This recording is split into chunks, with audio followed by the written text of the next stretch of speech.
नमस्कार, स्वागत है आप सबका आपके अपनी YouTube चैनल अध्ययन जंक्शन पे, जहाँ पे आज हम शुरू करने वाले हैं डीएलएड फर्स्ट सेमेस्टर के शिक्षण अधिगम के सिद्धांत के महत्वपूर्ण प्रश्नों की एक सीरीज़। यहाँ पे हम डिस्कस करेंगे आपके पेपर के नज़रिए से जो भी महत्वपूर्ण प्रश्न हैं उनको। तो चलिए शुरू करते हैं। हमारा पहला प्रश्न है, शिक्षण प्रविधियाँ क्या हैं? शिक्षण प्रविधि शैक्षणिक क्रियाओं के संचालन का एक विशिष्ट ढंग है। देखिए, एक अध्यापक अपने बच्चों को समझाते समय बहुत सारे तरीकों तथा युक्तियों का प्रयोग करता है ताकि वह अपने बच्चों को पाठ्य वस्तु अच्छे से समझा सके। तो इन्हीं तरीकों को हम शिक्षण प्रविधि कहते हैं। हमारा अगला प्रश्न है, शिक्षण के किस सूत्र के अंतर्गत पहले किसी तथ्य अथवा विषय की पूर्ण जानकारी अल्प रूप में दी जाती है, फिर उसके एक एक अंश की जानकारी दी जाती है? तो यह शिक्षण सूत्र है पूर्ण से अंश की ओर। देखिए, पूर्ण से अंश की ओर शिक्षण सूत्र से ये माना जाता है कि यदि हमें किसी छात्र को कोई पाठ्य वस्तु समझानी है तो पहले हम उसका पूर्ण रूप उसको समझाएं, उसके बाद उसके छोटे छोटे अंश करके उसको बारीकी से बच्चों को समझाएं। यदि हम कोई भी विषय वस्तु की महीन से महीन चीज़ एक साथ में बच्चे को बताएंगे तो वह नहीं समझ पाएगा। इसलिए पहले हमें उसे विस्तृत रूप में बताना चाहिए, फिर उसके बाद उसके अंदर की बारीकियों को समझाना चाहिए। अब हमारा अगला प्रश्न है, बच्चा जो पहले से जानता है उसको आधार बनाकर उन बातों को बताया जाना जो वो नहीं जानता है वो कहलाता है। तो यह शिक्षण सूत्र है ज्ञात से अज्ञात की ओर। ऐसा माना जाता है कि यदि हम ज्ञात चीज़ों का आधार बना करके बच्चों को ऐसी चीज़ें बताते हैं जो वह नहीं जानता है, तो वह उस ज्ञान को अच्छे से ग्रहण कर पाता है तथा वह रिलेट कर पाता है चीज़ों को, तो वो चीज़ उसके दिमाग में ज़्यादा अच्छे और ज़्यादा लंबे समय तक रहती है। हमारा अगला प्रश्न है, राष्ट्रीय शिक्षा नीति किस वर्ष में बनी? तो जो हमारी राष्ट्रीय शिक्षा नीति थी वह 1986 में बनी थी।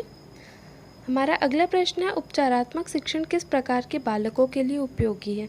तो देखिए, उपचारात्मक शिक्षक पिछड़े बालकों के लिए, जो शैक्षिक रूप से पिछड़े हैं उन बालकों के लिए उपयोगी है। देखिए, क्या होता है कि ज़रूरी नहीं है कि हमारी क्लास में जो सारे बच्चे हैं वो शिक्षा के क्षेत्र में समान हो या फिर सब अच्छे हों। कुछ ऐसे भी बच्चे होते हैं जो पिछड़े होते हैं, तो ऐसे बच्चों को सबके लेवल पे लाने के लिए तथा उन्हें चीज़ें समझाने के लिए हम उपचारात्मक शिक्षण का प्रयोग करते हैं।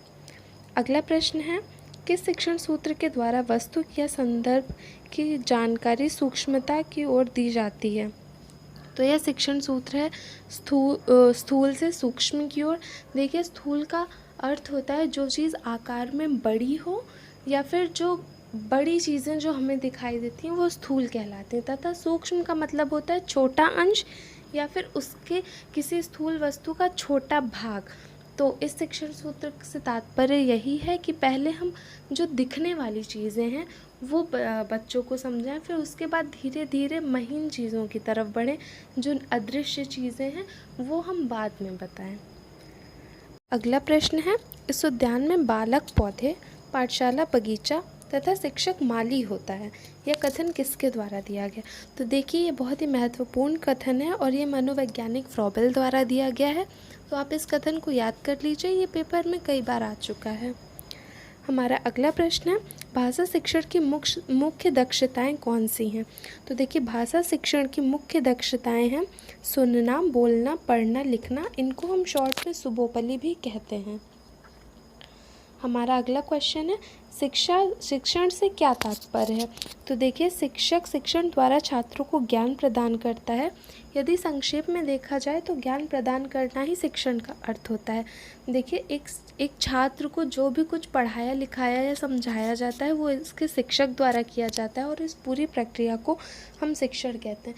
शिक्षण के द्वारा ही छात्र का सर्वांगीण विकास हो सकता है। अब हमारा अगला प्रश्न है, शिक्षण को त्रिमुखी प्रक्रिया क्यों कहा गया? तो सबसे पहले आपको मैं बताना चाहूँगी कि शिक्षण को त्रिमुखी प्रक्रिया जॉन डीवी ने कहा था तथा इसके अंतर्गत 3 बिंदु होते हैं, शिक्षक, शिक्षार्थी और पाठ्यक्रम। तो एक शिक्षक ही शिक्षार्थियों को पाठ्यक्रम का ज्ञान देता है।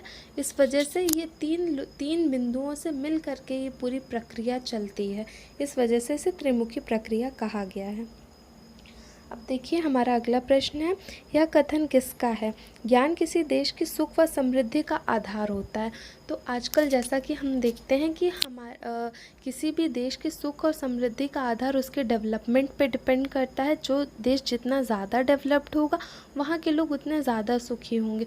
तो डेवलपमेंट सीधे सीधे उस देश की एजुकेशन पे डिपेंड करता है। अगर किसी देश का एजुकेशन स्ट्रक्चर अच्छा होगा तो वह उतना ही ज़्यादा डेवलप्ड होगा और वहाँ के लोग उतने ही ज़्यादा खुश और सेटिस्फाइड होंगे।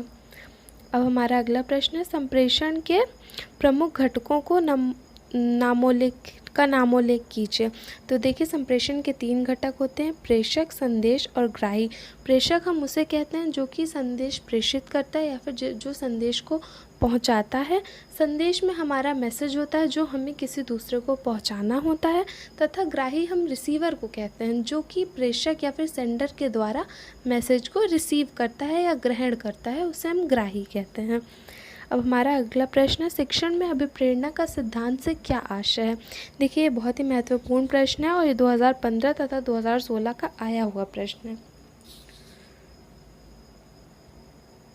तो देखिए अभिप्रेरणा के सिद्धांत का तात्पर्य ये है कि यदि एक शिक्षक अपने छात्र को पढ़ने के लिए अभिप्रेरित कर देता है या फिर यदि कोई छात्र पढ़ने के लिए प्रेरित होता है तो वह उस ज्ञान को अच्छे से ग्रहण करता है।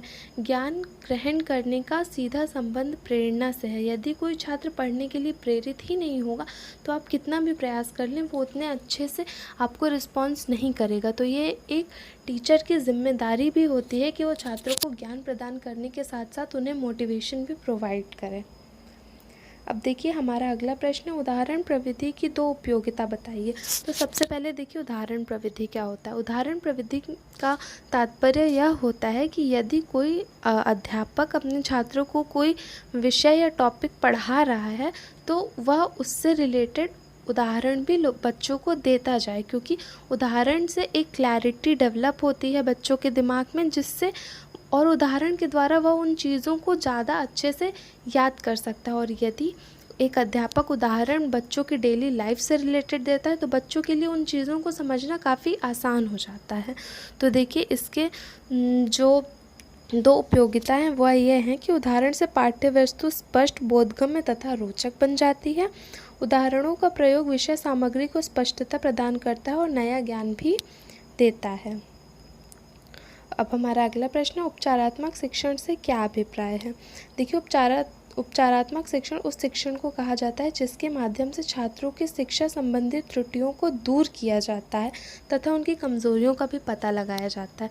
जैसा कि हम सब जानते हैं कि कोई भी छात्र हर विषय में परफेक्ट नहीं हो सकता है। हर छात्र किसी न किसी विषय में कमज़ोर होता ही है या फिर उसे कुछ समझने में बच्चों से गलतियां होती ही हैं। तो एज अ शिक्षक हमारा ये कर्तव्य बनता है कि हम उन त्रुटियों का पता लगाएं तथा बच्चों की सहायता करें ताकि वह उनको जल्दी से सही कर सकें और अपनी पढ़ाई आगे बढ़ा सकें। इस वजह से उपचारात्मक शिक्षण हमारे लिए बहुत ज़्यादा ज़रूरी होता है। अब देखिए अगला प्रश्न, गतिविधि आधारित शिक्षण किसे कहते हैं? गतिविधि का तात्पर्य उन समस्त क्रियाओं से होता है जिनकी सहायता से बच्चे विषय वस्तु को पर ध्यानपूर्वक कार्य करते हैं। देखिए गतिविधि एक अध्यापक के लिए कक्षा में कराना बहुत ही ज़रूरी होता है, क्योंकि गतिविधि से क्या होता है कि वह वस्तु बच्चों के लिए रोचक हो जाती है तथा बच्चों का ध्यान भी आकर्षित होता है। बच्चे अगर गतिविधि अच्छे से कराई जाए तो बच्चे उस चीज़ को बड़े ही सहजता से समझ लेते हैं तथा उनको वह बहुत ही लंबे समय तक याद रहता है। हमारा अगला प्रश्न है, शिक्षण अधिगम सामग्री से क्या अभिप्राय है? शिक्षण अधिगम सामग्री को हम TLM या फिर टीचिंग लर्निंग मटेरियल भी कहते हैं। देखिए एक शिक्षक बच्चों को पढ़ाते समय बहुत सारी चीज़ों की सहायता लेता है, जैसे कि ब्लैक बोर्ड हो गया, चार्ट्स हो गया, नंबर चार्ट्स, लेटर चार्ट्स, ऐसी बहुत सारी चीज़ों की सहायता लेता है जिससे वह बच्चों को आसानी से चीज़ों को समझा सके। तो उन चीज़ों को हम TLM या फिर शिक्षण अधिगम सामग्री भी कहते हैं। हमारा अगला प्रश्न है, कहानी कथन प्रविधि से क्या उद्देश्य है? देखिए इस प्रविधि से उद्देश्य होता है बच्चों की कल्पना शक्ति का विकास करना। अगर हम बच्चों को कोई चीज़ कहानी के रूप में सुनाते हैं तो उससे बच्चों की पिक्टोग्राफिक मेमोरी डेवलप होती है, जिससे बच्चों को वो चीज़ें अच्छे से और ज़्यादा समय के लिए समझ आ जाती हैं। हमारा अगला प्रश्न है, विवरण प्रविधि किसे कहते हैं। देखिए, एक विवरण की कला प्रत्येक शिक्षक में जन्मजात रूप से पाई जाती है। विवरण का अर्थ होता है कि किसी चीज़ को या फिर किसी विषय वस्तु को कोई अध्यापक किस तरह से बच्चों को के सामने प्रस्तुत कर रहा है या उन्हें कैसे समझा रहा है, तो उस कला को ही हम विवरण कहते हैं। हमारा अगला प्रश्न है, संप्रेषण की कोई उपयुक्त परिभाषा लिखिए। देखिए, हमारे पेपर में परिभाषा लिखने के प्रश्न बहुत ज़्यादा आते हैं, तो आप चाहें तो आप इस परिभाषा को याद कर सकते हैं। ये काफ़ी आसान परिभाषा है। दो व्यक्तियों के मध्य भावों, विचारों तथा अन्य तथ्यों का आदान प्रदान ही संप्रेषण है। जैसे कि देखा आपने, ये बहुत ही आसान सी परिभाषा है, आप इसको आसानी से याद कर सकते हैं। हमारा अगला प्रश्न है, संप्रेषण के कितने घटक होते हैं, उनके नाम बताइए। तो जैसा कि हम पढ़ चुके हैं कि संप्रेषण के 3 घटक होते हैं, प्रेषक, संदेश तथा ग्राही। इन्हें इंग्लिश में हम सेंडर, मैसेज तथा रिसीवर कहते हैं। अब हमारा अगला प्रश्न है, शिक्षण सूत्र क्या है। तो शिक्षण सूत्र वह है जिसके द्वारा शिक्षक छात्रों को प्रभावी ढंग से स्थायी ज्ञान प्रदान करता है। देखिए, शिक्षण सूत्र उन तरीकों को कहते हैं या फिर ये पथ प्रदर्शक हैं जो कि एक शिक्षक को हम कह सकते हैं आइडिया देते हैं या फिर बताते हैं कि कैसे वह बच्चों को अच्छे से समझा सकता है। इसमें बहुत सारी थ्योरीज, तरीके, प्रविधियाँ आदि आते हैं। तो देखिए, इसी संदर्भ में रेमंड ने अपनी एक परिभाषा भी लिखी है, आप चाहें तो याद कर सकते हैं। शिक्षण सूत्र पथ प्रदर्शन करते हैं जिनमें सिद्धांत से व्यवहार में सहायता के लिए अपेक्षा की जाती है। ये भी बहुत ही आसान सी परिभाषा है। हमारा अगला प्रश्न है, पुनर्बलन का क्या अर्थ होता है।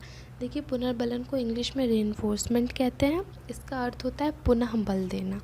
अगर आसान भाषा में समझा जाए तो हम ये कह सकते हैं कि यदि कोई छात्र अच्छा प्रदर्शन करता है या फिर कोई वो उत्तर देता है या फिर वो सिर्फ कोई उत्तर देने की कोशिश करता है, तो यदि उसे अध्यापक शाबाशी देता है या फिर पुनर्बलन देता है तो छात्र का मनोबल बढ़ता है, वो आगे से और अच्छा करने की कोशिश करता है। तो एक छात्र के लिए पुनर्बलन अति महत्वपूर्ण या फिर कह सकते हैं आवश्यक होता है और अध्यापकों को समय समय पर बच्चों को पुनर्बलन देते रहना चाहिए।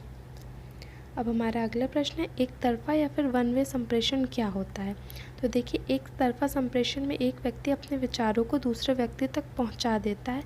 यह एक प्रभावशाली संप्रेषण नहीं है। यह एक प्रभावशाली संप्रेषण क्यों नहीं है, क्योंकि संप्रेषण का अर्थ महज ये नहीं होता कि जो प्रेषक है वो अपना संदेश बोल दे। उसका अर्थ यह भी होता है कि ग्राही ने उसे सही से ग्रहण किया कि नहीं। एक संप्रेषण तब तक अच्छा नहीं माना जा सकता जब तक यदि हमने किसी को कोई संदेश दिया है तो उसने वह ग्रहण नहीं किया तो उसे अच्छा नहीं माना जाएगा। अब देखिए, हमारा आज के लिए आखिरी प्रश्न है, प्रभावी संप्रेषण किसे कहते हैं। इसे हम 2 वे संप्रेषण भी कहते हैं। तो प्रभावी संप्रेषण एक उस प्रकार का संप्रेषण होता है जिसमें प्रेषक ने जो संदेश ग्राही को दिया है वह उसे अच्छे से ग्रहण कर ले, उसे समझ ले तथा उसका रिप्लाई भी या फिर उसका जवाब भी प्रेषक को दे दे। एक संप्रेषण तभी अच्छा माना जाता है जब हमें जिसे जो संदेश देना है वह उसको अच्छे से ग्रहण कर ले। तो आज के लिए इतना ही। अब आपसे मुलाकात होगी अगले वीडियो में, तब तक के लिए गुड लक।